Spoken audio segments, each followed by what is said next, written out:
but they eliminated Bilbao in the round of 32, and they got to the round of 16. So it's not like they're going to be a pushover. I mean, to some degree, these teams are all going to be good, and then just two of them in our group damn sure are good. And I mean, look, we saw last year. You can't discount these teams. Look what happened against Ghent. Yeah, that's true. Yeah, no doubt. Anyway. All right, so we're staring an international break in the face. Obviously, everyone's just bane of my existence is international breaks 3 weeks into the season, and Lord knows we don't really need to be sitting on an international break right now, trying to get this squad integrated back into the season, and then we got to send them back out to go play under managers that don't play the same system, nor do they play the same way that we do. And then there's always the risk of injury that we certainly, obviously, don't need at this point. But to break that down just a little bit, England away to Malta Friday, home to Slovakia Monday. Belgium, a few of our players will go away on duty there. They play Gibraltar on Thursday, Greece on Sunday.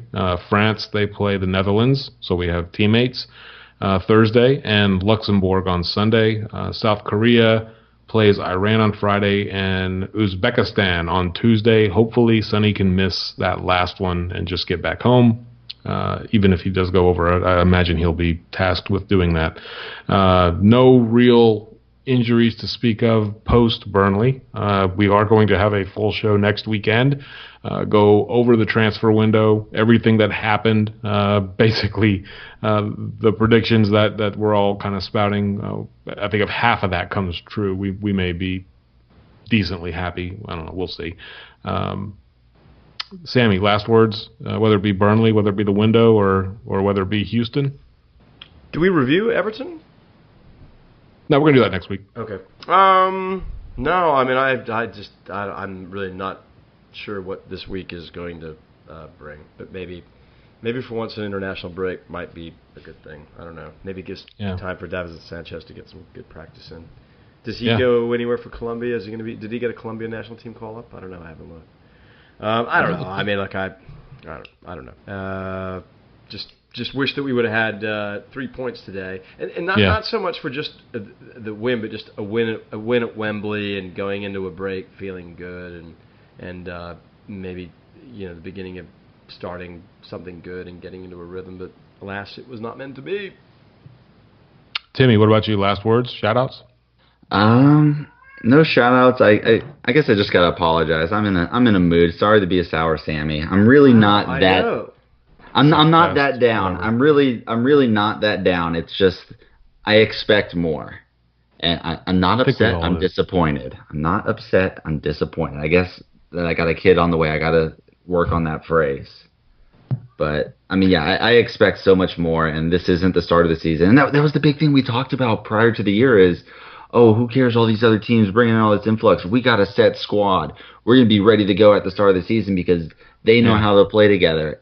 And then coming out of the gate sputtering. We should not be struggling to Burnley at our temporary home. Period. Yeah. I think the scary thing is that yes, it is early doors, but we're already 5 points out. But then also Newcastle, we couldn't score until they went down a man. Yeah. Let's not forget that. So, I mean, we won that match, but it's against a recently promoted team, and they had to get a red card for us to be able to open things up. And I think that's the whole thing we're talking about, the pace. We need something to break down these defenses because they're just parking the bus on us. I think we're spending the cash this week. I think it's going to happen.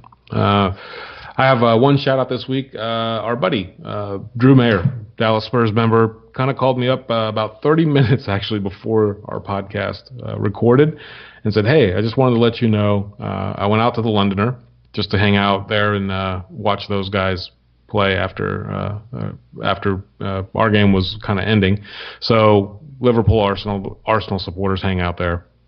So some of our buddies, Glenn Goody, JC, hardcore local Arsenal supporters, out in the parking lot, and they were giving Drew a little bit of shit, and Drew was giving them a lot of shit. So Drew walked over to the car just to say, hey, what's up? How's everybody doing? Guess what they were doing?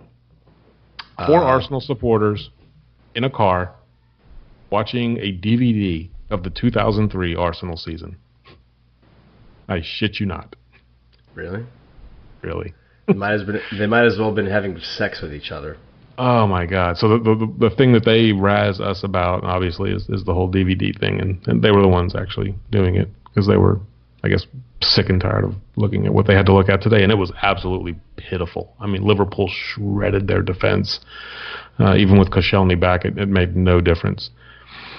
So yeah, I enjoyed basking in Fuck 'em. Watching them lose. Fuck them. Yeah, I know. Fuck them. I know. That's the way you are, Sam. You don't care about them. You just care about us.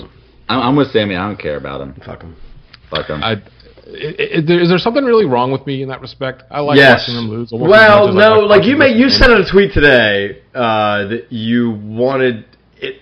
It almost made me feel like that you wanted them to fail more than you wanted us to win, and that's it's a harsh statement to make. It's probably not untrue, but you certainly get a tremendous amount of pleasure from their demise, which I think we all do to a great degree. But I look at our scoreline and our performance first, and then I'll go look and see what they did. Yeah. Oh, okay. I got to comment on something like that, and people might not be happy about this, but I was not happy down at the pub with the reactions I was seeing every time Liverpool scored, chanting the la la la your shit and like mind the gap, and it's like, dude, we are not winning this game right now. This is when we're drawing 0-0, and you're giving them shit, and it's like, it's gonna fucking come back at us because it always does. It always does. And Don't do this. And it did. Wait until it's over.